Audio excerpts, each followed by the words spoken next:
Welcome to Art's informational video about the Kobalt 10mm short combination wrench. It's metric polish finish. The wrench is stamped with the 10 for the size, the Kobalt name, and on the opposite side it's stamped with 1021, part number 80914. Has a 12-point closed end,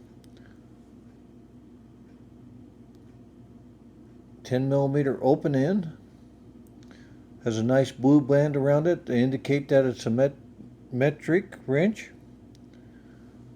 The wrench has a nice chrome finish. Thanks for stopping in and checking out this wrench.